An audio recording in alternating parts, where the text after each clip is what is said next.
Salut les louloutes, nous revoilà ensemble pour un petit tuto. Aujourd'hui, on va oublier le chant.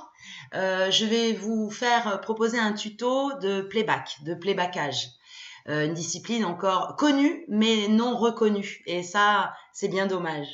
Alors, on en est au tuto 7 ou 8, je ne sais plus exactement, donc je vais vous proposer quelque chose d'assez technique aujourd'hui. S'il y en a qui n'ont jamais encore essayé cette discipline, référez-vous au tuto numéro 0, je crois. J'avais fait un tuto numéro 0 où c'est la base du playbackage. Pour ça, il suffit par exemple d'allumer la télé et quand vous allumez la télé, vous êtes directement en face de gens dont on connaît et on reconnaît déjà à la fois les corps, les voix, le langage, la manière de parler, de crier, de convaincre et les mots. On connaît déjà surtout les mots qui sortent de leur bouche. Pardon, je m'étouffe. Donc, pour faire un exercice de playback, c'est plus facile parce qu'on connaît déjà le texte. Là, vous allez voir que techniquement, il y a quand même un travail de peut-être un peu de par cœur. Enfin bon, après vous faites comme vous voulez. Moi, j'ouvre une fenêtre. Je vous explique pas comment faire. Je vous donne quelque chose. Profitez. J'ajouterai juste avant de... J'ajouterai juste... J'ai vu des idées de génie. Voilà. J'ajouterai juste que ce texte peut être utilisé en playbackage, par exemple pour endormir vos enfants le soir, ou votre conjoint ou votre conjointe, ou vous-même, si vous n'avez ni conjoint, conjointe, ni enfant. Voilà. Eh bien, bonne écoute. À tout à l'heure. Enfin, tout à l'heure, je reste là, mais c'est pour dire que je ne pourrais pas vous parler pendant que je fais l'exercice.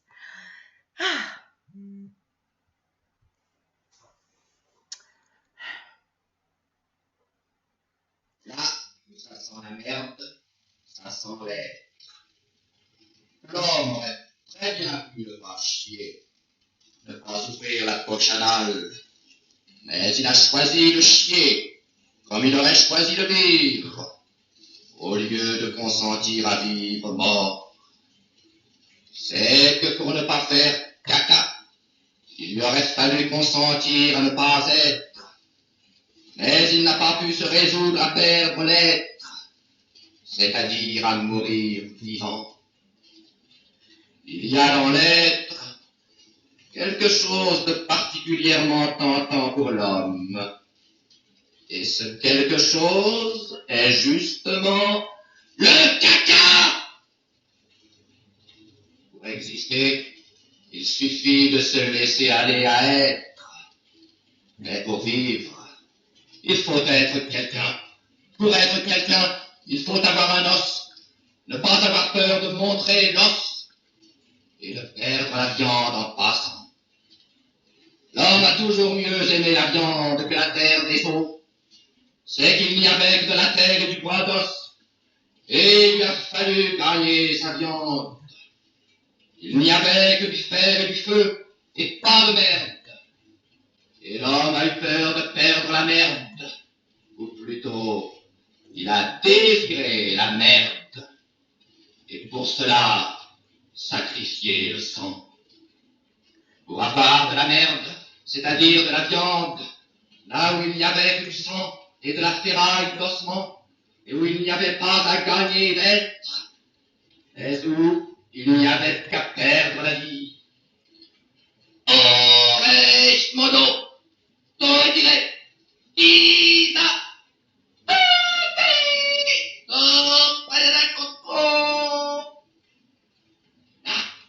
l'homme s'est retiré et il a fui. Alors les bêtes l'ont mangé. Ce ne fut pas un viol. Il s'est prêté à l'obscène repas. Il y a trouvé du goût. Il a appris lui-même à faire la bête et à manger le rat délicatement. Et d'où vient cette abjection de saleté? De ce que le monde n'est pas encore constitué, ou de ce que l'homme n'a qu'une petite idée du monde et qu'il veut éternellement la garder. Cela vient de ce que l'homme, un beau jour, a arrêté l'idée du monde. Deux routes s'offraient à lui, celle de l'infini dehors, celle de l'infime dedans. Et il a choisi l'infime dedans, là où il n'y a qu'à presser le rat, la langue, l'anus ou le gland. Et Dieu de lui-même a pressé le mouvement. Dieu est-il un être?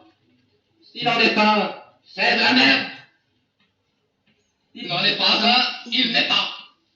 Or, il n'est pas.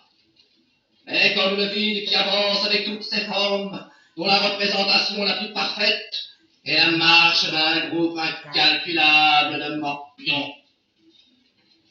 Vous êtes fou, monsieur Artaud. Et la messe? Je renie le baptême et la messe. Il n'y a pas d'acte humain qui, sur le plan érotique interne, soit plus pernicieux que la descente du soi-disant Jésus-Christ sur les autels.